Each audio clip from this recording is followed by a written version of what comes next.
My name is Mara Vale, and I am 28. 10 years ago, 2 nights before I turned 18, my mother canceled my birthday dinner because my older sister said watching me celebrate would make her feel abandoned. By midnight, I was gone with a canvas suitcase, $600 hidden in a flour canister, and the number of the only adult who always paid me on time. A year later, my family gathered for my grandmother's 80th birthday in a meadow of clover, lavender, and white beehives I had built. My sister looked across that field and finally told 34 relatives what our parents had done. By sunset, half the family had left and the rest were helping me stack chairs. People still say that party destroyed us. They are wrong. I was simply the first person who stopped hiding the cracks. Welcome to After Silent Stories. If you have ever been called selfish for asking to exist beside someone else's crisis, stay with me. This begins with a birthday cake and ends where no one could change the subject. To understand why I left, you have to understand the rules in our house. The Vale family did not revolve around love, fairness, or even money. It revolved around urgency. Whoever sounded most desperate became the center of the universe, and my sister, Leela, had learned before kindergarten that tears were a steering wheel. She was 3 years older than me, beautiful in the way that made strangers forgive her before she had done anything, and permanently one bad afternoon away from catastrophe. A difficult teacher could keep both my parents awake all night.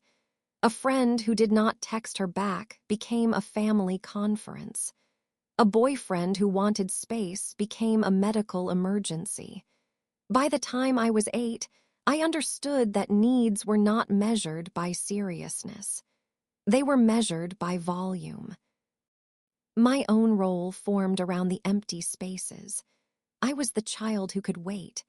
I could eat later, walk home, find a ride, finish homework without help, and accept a quiet, "We'll make it up to you," as though it were a real date on a calendar. When I was 9, I played the narrator in our school's winter pageant. My father had promised to sit in the front row. 10 minutes before we left, Leela decided she had been excluded from a sleepover and locked herself in the bathroom. My mother stayed to comfort her. My father stayed because my mother said she could not manage Leela alone. I performed for a room full of parents and found my teacher afterward holding the paper snowflake bouquet she had made for me. At home, my mother kissed my forehead and said, "I knew you'd be fine." It was meant as praise. It landed like an assignment. At 12, I won a county essay contest on the same afternoon Leela failed her driving permit test. My blue ribbon disappeared into a kitchen drawer because displaying it would have been insensitive. My parents were not monsters in the obvious ways. We had heat, food, and clean clothes. But emotional neglect can live inside a respectable house. I was cared for just enough that any complaint could be presented as ingratitude. My father, Daniel, noticed more than he admitted. That almost made it worse. Sometimes, after Leela had consumed another evening, he would meet my eyes across the kitchen and give me a tired little smile, as if we were co-workers trapped under the same difficult manager. He never stopped anything. He simply acknowledged that it was happening. The summer I turned 15, he found me repairing the broken gate behind my grandmother's house and said, "Your 18th is yours, Mara. No emergencies. No compromises. Whatever you want, we do it." I believed him because he said it quietly, and quiet promises always seemed more serious than loud ones. For 3 years, I kept that sentence inside me like a key. The only person who treated me as if my time had weight was Naomi Voss. She owned alder and ash apiary on the north side of town, a weathered property with a honey house, 2 greenhouses, an old pear orchard, and enough bees to make the summer air hum. Naomi was 61 when I met her, narrow-shouldered, silver-haired, and incapable of saying anything softer than necessary. I started there at 14 washing jars and scraping wax from frames on Saturdays. She paid minimum wage, wrote down every hour, and added 10 minutes if she kept me late. The first time she handed me an envelope and said, "Count it," I thought she suspected me. What she meant was that a person should know exactly what her work had earned. By 17, I could inspect a hive, spot a failing queen, bottle honey, and run the market table alone. I saved almost everything. Because I had opened the account as a minor, my mother's name was on it. Whenever I asked to move the money, she smiled and said, "After your birthday, there's no rush." Some instinct told me to keep cash outside the account. I hid small amounts from each paycheck inside a flour canister. By September, it held $640 W. While $8,764 remained in the bank, 3 years of heat, stings, and Saturdays before sunrise. I saw the balance as the beginning of my adult life. My mother saw unassigned family money. My birthday plan was almost apologetically small. Supper beneath my grandmother Evelyn's pear tree, 14 guests, paper lanterns, deli chicken, and a lemon raspberry cake. I did not want a car or a trip. I wanted one evening no one redirected away from me. I had also been accepted into a 2-year agricultural business program. I imagined a roadside shop, lavender rose, amber jars, and my own name on the labels. My grandmother, who still saved seed in folded utility bills, encouraged every detail. "A life won't make room for you by accident," she told me. "You have to mark the ground." 3 weeks before my birthday, Leela announced that she had been accepted into a private image consulting program in Chicago. This was her 4th reinvention in 3 years. She had already left a nursing course, a theater conservatory, and a hospitality program. Each departure had arrived with a new explanation that protected her from the word quit. The nursing instructors had been hostile. The theater environment had been emotionally unsafe. The hospitality course had not recognized her leadership style. Now image consulting was her calling, and the deposit was due immediately. I remember standing at the kitchen counter while she described the opportunity because my mother's hand moved toward her phone before Leela finished speaking. That was always the moment money changed direction. My father asked how much it cost. Leela named a number large enough to make him blink. My mother said, "We'll figure it out." No one asked whether Leela had applied for aid, found work, or saved anything herself. In our family, planning was something the quiet child did. Rescue was something the loud child received. Leela lasted 9 days in Chicago.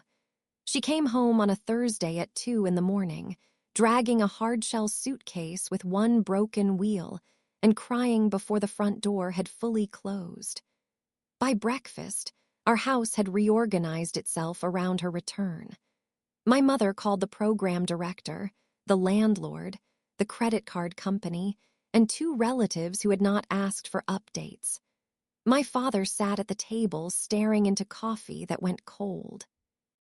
Leela occupied the living room sofa beneath my grandmother's quilt and explained that the city had been aggressive, the other students competitive, and the instructors strangely unwilling to understand her sensitivity. My birthday was 4 days away. That evening, I heard my mother speaking to Aunt Colleen in the hallway. She used the soft, managerial voice she reserved for turning decisions into moral obligations. "We have to protect Leela right now," she said. Then, after a pause, Mara is different. She doesn't need all that attention. I stood inside my room holding the paper lanterns I had bought with my own money. I knew what was coming, but knowing does not make the impact gentler. Sometimes it only gives you time to watch the car approach. The next morning, my mother knocked and entered with 2 cups of tea. She sat on the edge of my bed and began with, "You know how much we love you." In our house, that phrase was never the beginning of love. It was the receipt attached to a sacrifice I had not agreed to make. "With everything Leela is processing," she said, "a celebration right now could feel cruel." I asked what she meant by cruel. "She has just had her future collapse. Imagine seeing everyone gather around you while she is upstairs trying to breathe." "My birthday dinner is at Grandma's house." "That isn't the point." "What is the point?" Her face tightened because direct questions were considered aggression when I asked them. "The point is family. We postpone. In a few weeks, when Leela is stable, we'll do something meaningful." I looked past her toward the doorway. My father was standing there, one hand on the frame. For 1 second, I saw the memory reach him. "Your 18th is yours. No emergencies, no compromises." He opened his mouth. Then Leela called from downstairs, "Mom, I can't find the number for the refund office." And he stepped away. The doorway emptied before he said a word. I turned back to my mother. "When exactly is my turn?" I asked. "Not later, give me a date." She exhaled as if I had disappointed her by becoming difficult. "Mara, please don't perform. You've always been independent. That is one of your best qualities." There it was again. Independence, not as freedom, but as the family's most convenient excuse. She left the tea untouched on my desk. I sat on the bed until I could hear her downstairs reassuring Leela that nobody was angry, nobody blamed her, and the whole family understood.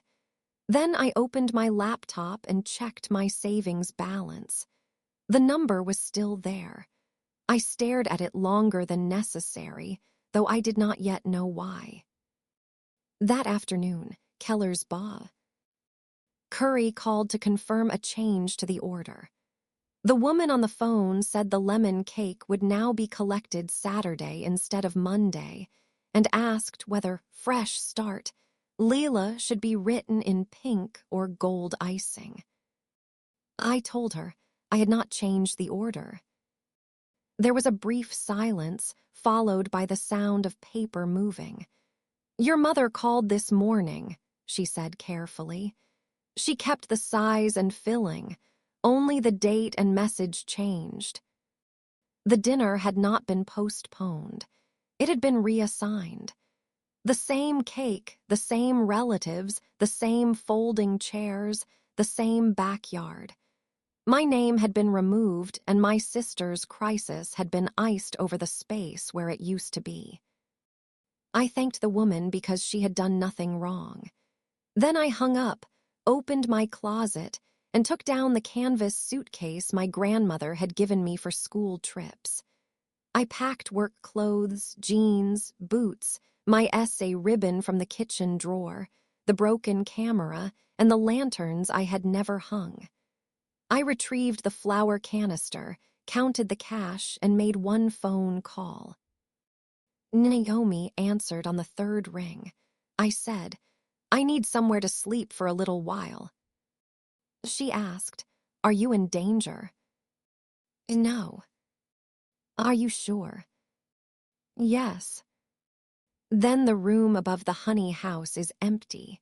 It smells like smoke and old apples. Rent is $50 a month until you figure yourself out.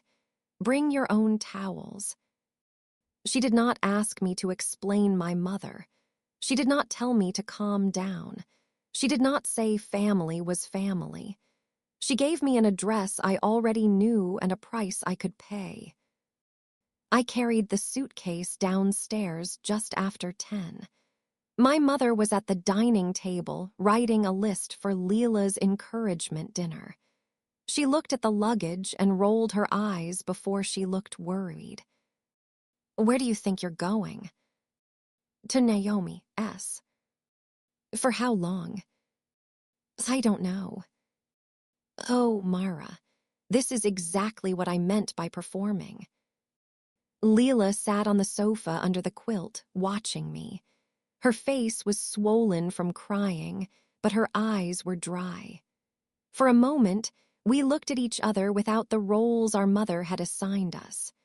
I saw fear in her, but also something else, something close to resentment that I had found a door. My father followed me to the porch. He pressed an envelope into my hand. Inside were $80 in small bills. "I should drive you," he said. "I can walk." "It's dark." "I've walked home from Naomi S in the dark before." He nodded because that was true, and because the truth did not make him proud. He looked over his shoulder toward the house. "Call your grandmother tomorrow." He did not ask me to stay. I did not ask him to choose.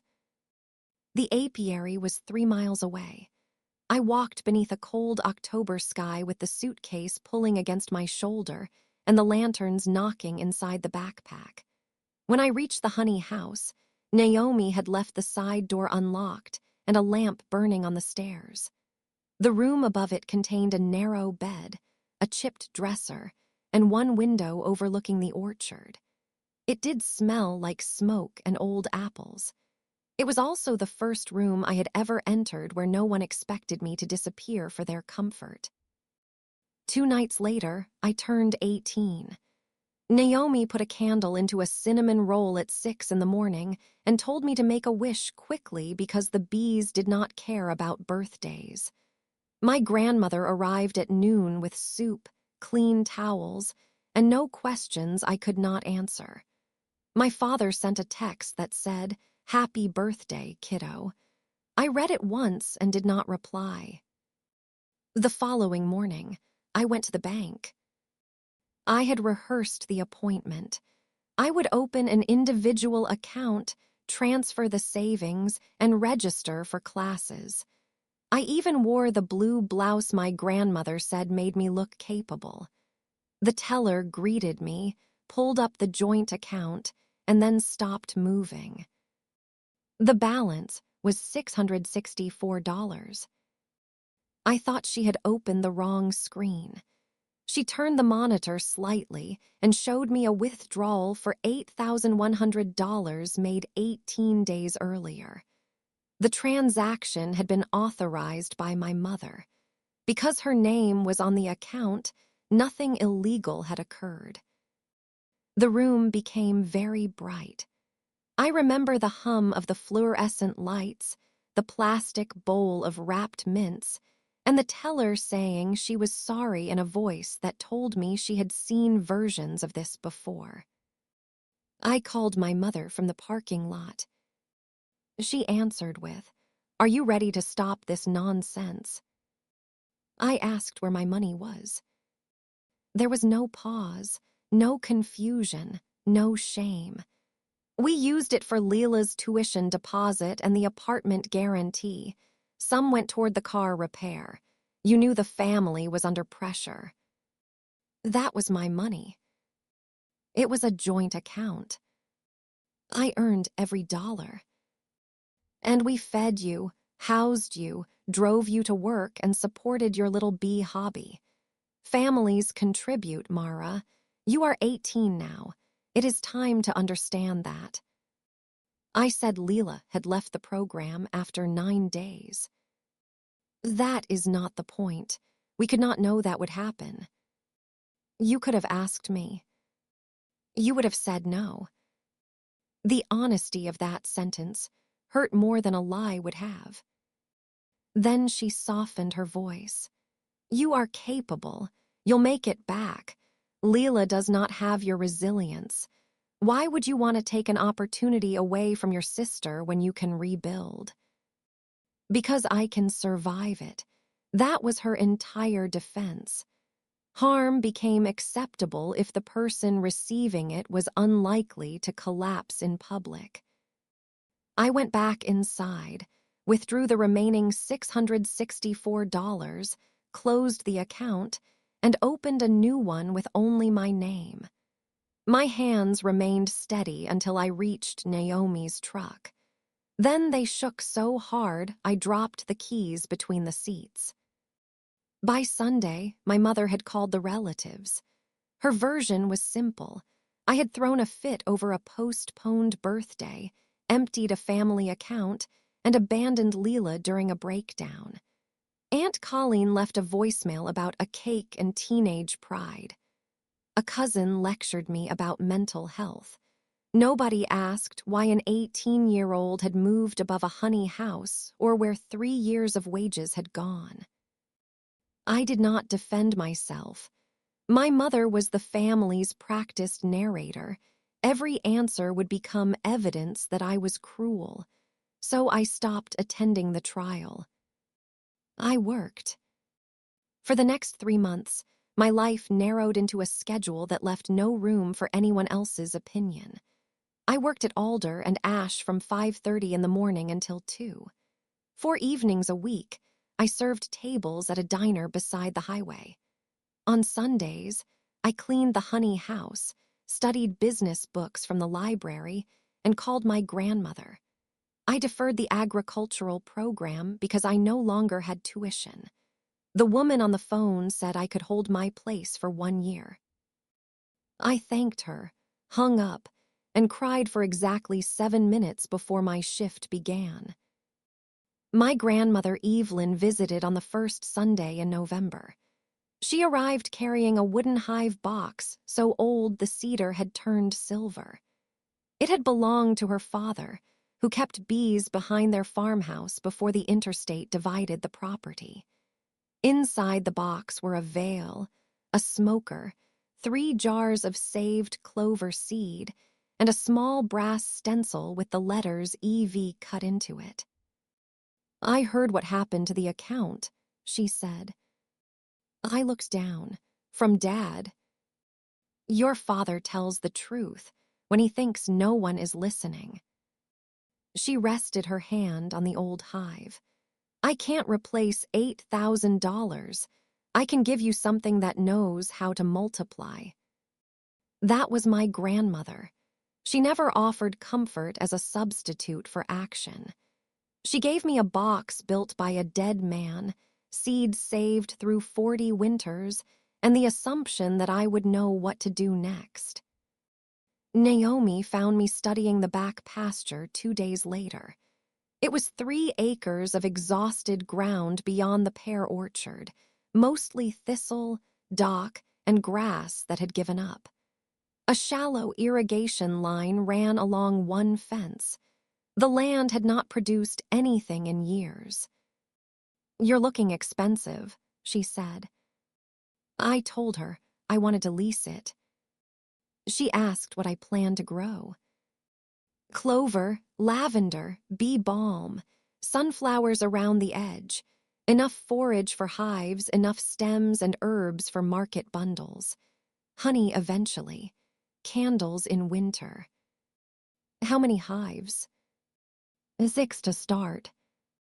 How much money? Not enough. That is the first accurate answer. She made me produce a budget. Then she crossed out half the equipment, doubled the labor estimate, added a line for failure, and charged me $700 for the first year's lease, payable in 2 installments. It was almost everything I had left, including the diner tips hidden in a coffee tin beside my bed. I signed the agreement at her kitchen table on December 3rd.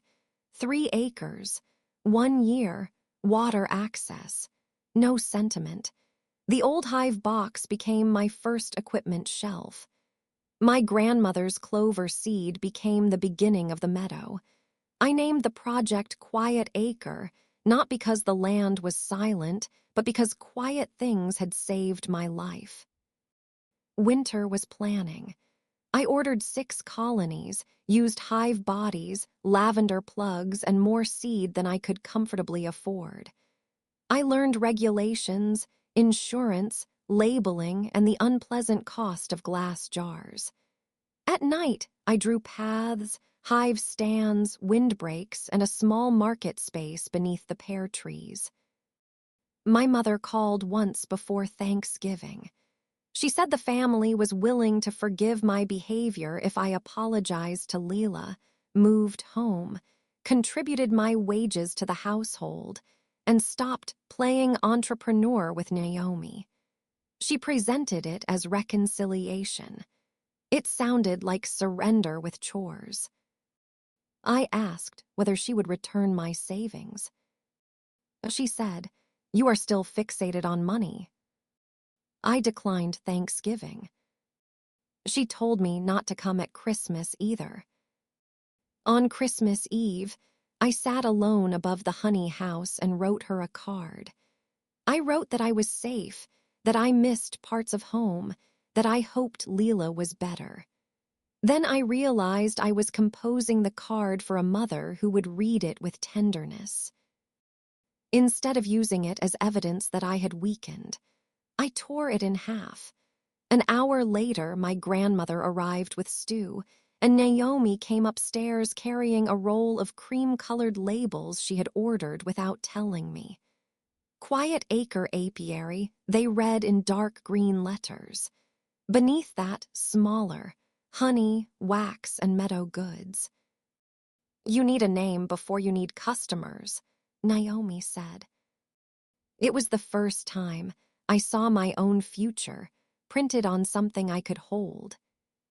Spring punished every romantic idea I had. Rain washed clover seed into crooked islands. 2 lavender rows failed. 1 colony arrived queenless, and another swarmed into a maple tree, taking half its workers and most of my confidence. In May, herbicide drift from a neighboring property damaged my bee balm and sunflowers. Naomi made me photograph everything, estimate the loss, and file a complaint. The neighbor paid for replacements. It was the first time damage done to me produced documentation instead of a lecture about forgiveness. By June, the field began to look intentional. Clover spread across the slopes in pale waves. Bee balm lifted red heads above the paths. Lavender formed low purple lines. The hives settled into a rhythm, and I learned to read them by sound. A healthy colony did not scream.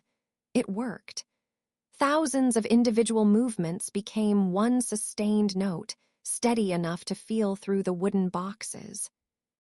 My first market table held 12 jars of early honey from Naomi's established hives, beeswax tapers, lavender bundles, and small seed packets stamped with my grandmother's brass initials on the back. I expected to sell half. By noon, everything was gone. A teacher bought candles for a wedding. A local chef asked about edible flowers. A woman who ran a bed-and breakfast ordered 20 guest jars for August. The total was $486. It did not replace the money my mother had taken. That was not why it mattered. The money in my cash box had not been extracted from obedience, guilt, or family obligation.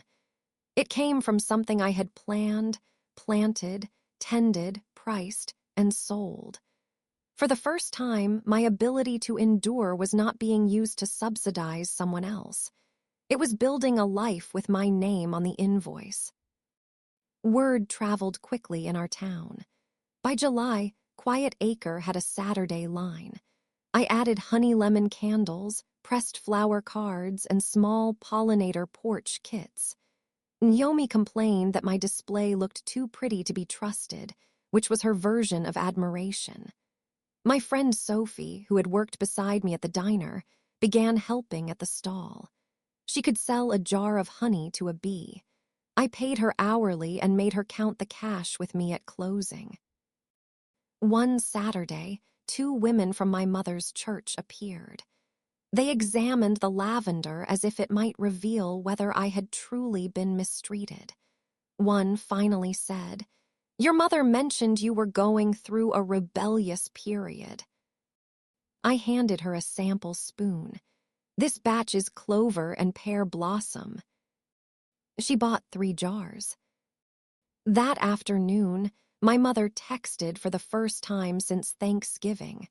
"Heard the little market table is doing well. Congratulations." I could hear the diminishment inside the word little. I put the phone face down and sold out before closing. In August, a bride named Claire ordered wedding favors and candle centerpieces. I had never produced anything at that scale, but I said yes and learned quickly. The restored barn glowed with 120 honey candles, and when Claire pointed me out, she called me the Quiet Acre Woman. Not girl, not Daniel and Elaine Vale's daughter, the Quiet Acre Woman. Orders followed. By Labor Day, I had paid Naomi the second lease installment, recovered my equipment costs, and saved enough for an online business course. I still lived above the honey house and worked diner shifts, but the future was no longer imaginary. A reporter from the county paper called in early September. Her name was Helen Brooks, and she wanted to write about young agricultural businesses. My first response was no. Visibility still felt dangerous. In my family, being noticed had always created a debt. Praise given to me had to be balanced by comfort given to Leela. Naomi listened to my refusal and said, "Your mother has had a year to explain you to everybody. You can keep hiding and call it humility, but it still leaves her holding the microphone." I called Helen back. She spent an afternoon in the meadow and photographed me beside the oldest hive. I told her about the lease, the damaged plants, the wedding order, my grandmother's seed, and paying young workers correctly. I never mentioned my parents. I did not need to. The article ran beneath the headline, "Quiet Acre GROWS from 6 hives and a family seed box." My mother called before noon. "You made us look terrible," she said. "The article does not mention you." That is exactly the problem. People are asking why you live at Naomi's. They are asking Leela what she is doing. Do you understand? ND, how humiliating that is for your sister. I looked through the window at Sophie filling an order sheet beneath the pear trees. "No," I said. "I don't understand why my work humiliates her." You never understand. You have always had things easier because you don't feel as deeply. For years, that sentence would have forced me to prove I had feelings. This time, I recognized the trap.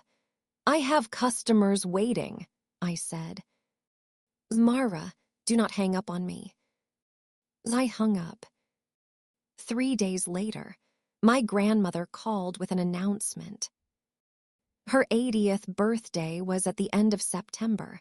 My mother wanted the church hall. Aunt Colleen wanted a restaurant. Grandmother Evelyn had refused both. "I told them I'm having it at Quiet Acre," she said. I nearly dropped the phone. Grandma, the entire family. The ones who can behave, and the ones who need practice.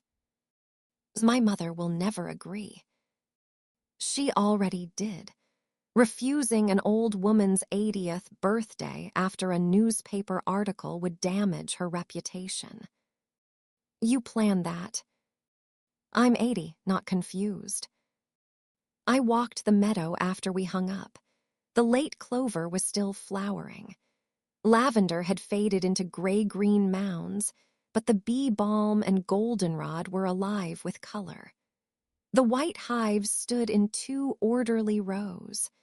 I imagined my mother walking through the gate, Leela seeing the business her tuition money had not built, my father looking at evidence of every day he had failed to call.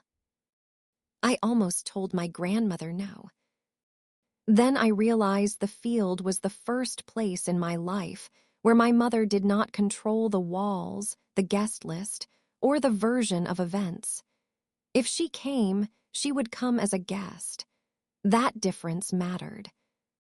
A week before the party, my mother called to discuss chairs, food, parking, and then, with studied casualness, the real reason for the conversation. Leela has been thinking about events, she said. She has always had excellent taste. It might be healing if she helped you with weddings and parties at the meadow. She has never asked me. She is afraid you'll reject her. I would reject the idea. My mother sighed. Why must everything be territorial? Quiet Acre exists because this family taught you discipline. Your father drove you to Naomi S. for years. I allowed you to work. We all contributed. You took my savings. We invested in both our daughters in different ways. No, you invested my wages in Leela. Her voice cooled. You have had an extraordinary year. She needs a success. You could introduce the business as a family project at Grandma's party and say Leela will coordinate events. It would give everyone a way forward. A way forward meant a new story in which my labor became communal property and Leela appeared at the finish line with a title. The request was so familiar that it almost felt small.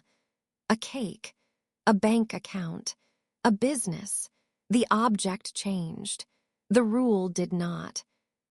No, I said. You may come to the party as guests. Quiet Acre is not available for redistribution. She was silent for a long moment. Then she said, We'll discuss it in person, and ended the call. The morning of my grandmother's birthday, Sophie and Naomi arranged long tables beneath the pear trees. We placed jars of late summer honey beside each plate and tied cream labels around them with twine. My grandmother's old hive box stood near the cake table filled with goldenrod and sage. 34 chairs faced the meadow. The air smelled of cut grass, wax, and apples warming in the sun. My father arrived early with folding tables in the back of his truck. I had not seen him in almost a year. He climbed out slowly, looked across the hives, and removed his cap. This is real, he said. I could not tell whether he was surprised by the business or by me. We carried tables together.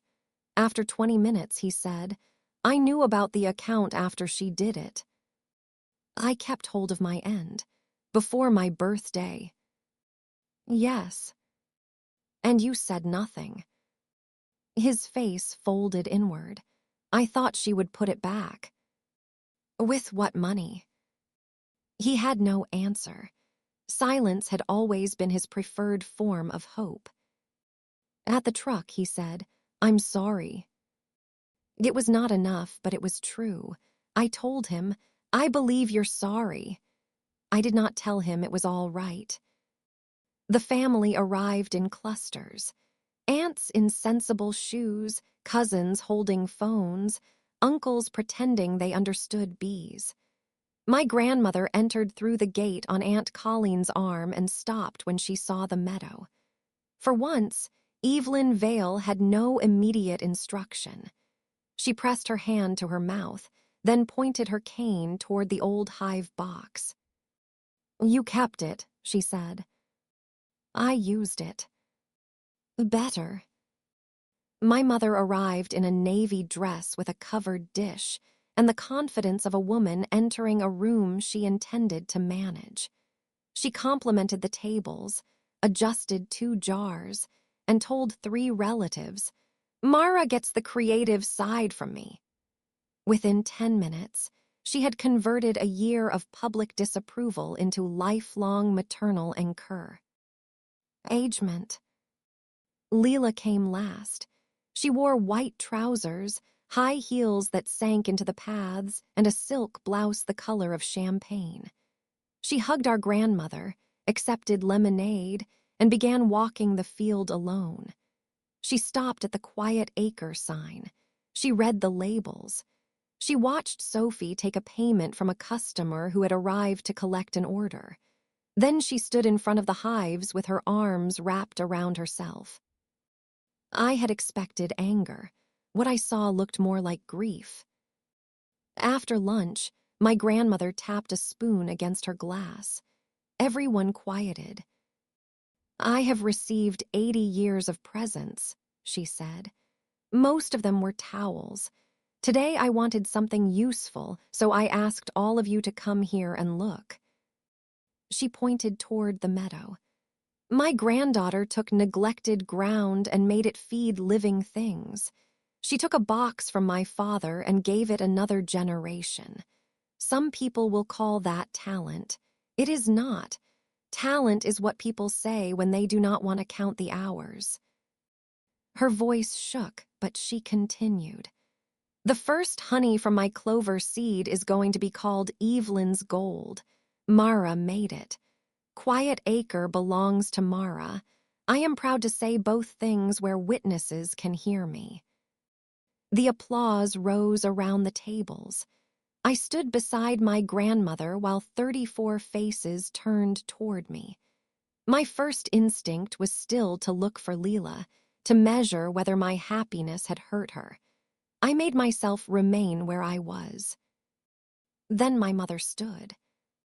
"And we are proud of both our girls," she called over the fading applause.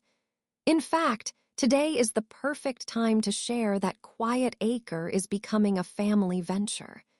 Leela will be handling celebrations and wedding events, bringing her wonderful eye to the business. Mara will focus on the bees and growing. Sisters together, exactly as it should be." A few people clapped automatically. Others looked at me. My father closed his eyes. I said, "That is not true." I did not shout. I did not need to. The sentence crossed the meadow cleanly. My mother kept smiling. "We can work out the details later." "There are no details. Leela does not work here. Quiet Acre is not a family venture." Leela laughed. It was a sharp, broken sound. Every head turned toward her. "Of course it isn't," she said. "Nothing is ever what she says it is." My mother used the warning voice. "Leela." But my sister had already stepped beyond it. "You want me to run events," she said, looking at our mother. "I can't even keep my own life running. You want everyone to clap because you found another thing of Mara's to hand me." The meadow went still. Leela turned toward the tables. "They canceled her 18th birthday because I cried. That is why she left, not because she was spoiled. They used her cake for my welcome home dinner. They changed the writing and invited the same people." Aunt Colleen lowered her glass. My mother moved toward Leela. "You are overwhelmed. Sit down." "No," Leela's voice cracked. "Tell them about the money." My mother stopped. Leela looked at me then, and I saw the 9 days in Chicago, the years on the sofa, the terrible comfort of being rescued before she had to learn what she could survive. "They took $8,100 from Mara's account," she said. "Money she earned at the apiary. They used it for my program and apartment. I knew it was hers, and I let them do it because I wanted to believe I deserved whatever made me feel better. Someone whispered my name. My father stared at the table. Leela began crying, but she did not stop. I left after 9 days. 9. And when Mara moved out, Mom told me it proved Mara never loved us. I believed that too because it was easier than admitting she was the only one who did something honest. My mother reached for her arm. Leela pulled away, knocking a tray of honey jars from the edge of the table. 2 fell into the grass. 1 broke. Amber honey spread across the white cloth and down into the clover while bees immediately found it. Aunt Colleen stood. Her face had gone pale. "Elaine," she said to my mother, "you told us Mara emptied a family account." My mother looked around and understood that the room had changed owners. For several seconds, no one spoke. Then she came to me, lowering her voice as though privacy could still be created in an open field. "Fix this," she said. "Your sister is having an episode. Tell them she is confused. Tell them we helped you start the business. Give her a position, even a small one. We can put all of this behind us." She touched my wrist. "You can come home. We can be a family again." The offer struck exactly where she intended. Some part of me was still 9 years old in a paper snowflake costume, searching the audience for my father's face. Some part of me still wanted a mother who would choose me without requiring proof that someone else could survive it. But the price was visible now. Deny the truth, hand over the work, rescue the people who had harmed me from the and sequences of being seen. I removed her hand from my wrist. "I did come home," I said. "I built it." Her eyes filled, but her expression stayed hard. "You are welcome here as my mother," I continued. "Leela is welcome as my sister, but neither of you gets a title, a share, or a rewritten history. I will not disappear to make this family look whole." She whispered, "After everything we did for you. You taught me I could survive without being protected. I finally believe you." My mother stood motionless. Then she took Leela by the arm. This time, Leela did not resist.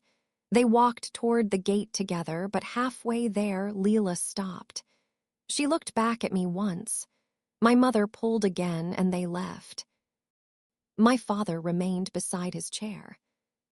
The party did not end. My grandmother refused to let it. "I am still 80, she announced. "The cake is still uncut, and anyone leaving before I get the corner piece will be removed from my will." People laughed because they needed permission to breathe. Aunt Colleen helped Sophie clean the broken glass. Naomi moved the honey-soaked cloth away from the hives. My father stood near the gate until the last guests began to go. Before he left, he said, "I kept thinking staying quiet kept things from getting worse. It made things easier for the person doing the harm." He nodded. "I know that now." Knowing now doesn't change then. No. That was the first honest conversation we ever had. The family divided according to what each person was willing to know. Aunt Colleen returned with a handwritten apology. 2 cousins admitted they had repeated my mother's story because it was convenient. Sunday dinners moved to my grandmother's house, where no one used family as a weapon. My mother never returned to Quiet Acre. We have not spoken in 7 years. Her new version failed because too many witnesses had heard Leela and seen the honey spill. My father began sending short, awkward letters with weather notes and clippings about bees. We meet for coffee 3 times a year. I accept what is real without calling it enough. The next spring, Leela sent a postcard. You were right to leave. I am trying to learn how not to make that your fault. We are not close. Healing is not always reunion. Sometimes it is 2 people refusing the same lie from different cities. Quiet Acre grew. I bought the 3 acres from Naomi in my 4th year and added a small candle workshop in the 5th. Evelyn's Gold became our best-selling honey. My grandmother lived long enough to see her name on jars in 12 shops and complained that the label made her look sentimental. The work I am proudest of is not on any shelf. Her name is Jo Mercer. She came to me at 15 through a school agriculture program, quiet, capable, and always apologizing before she asked a question. I recognized the habit. I paid her properly, taught her to read a contract, and made her state her hourly rate without lowering her voice. She is 20 now and manages our queen rearing program. Last month, I heard her tell a supplier, "That price does not cover our labor," and I had to step outside for a minute. People ask whether I regret not repairing the family in that meadow. The question assumes I was handed broken pieces and refused to glue them. That is not what happened. I was handed a role: absorb the loss, protect the story, and call the arrangement love. I resigned. Here is what I know now. Love that requires you to become smaller is not safety. Loyalty that only moves in one direction is not family. And being the person who can survive neglect does not make neglect acceptable. Sometimes the strongest thing you can do is stop demonstrating how much pain you can carry. My 18th birthday cake was given to my sister. My savings paid for 9 days of someone else's dream. But neither loss became the end of my life. One became a reason to leave. The other became a reason to build something no one could quietly transfer out of my name. The meadow still blooms every summer. The hives still hum before sunrise. And every September, when the clover honey turns clear gold in the jars, I remember my grandmother standing in front of the whole family and naming what was mine without apology. Share this story with someone who has been praised for needing nothing while everyone else was allowed to take everything. Tell us in the comments what you would have said in that meadow. Subscribe to After Silence Stories, and I'll meet you in the next episode, where another silence finally breaks.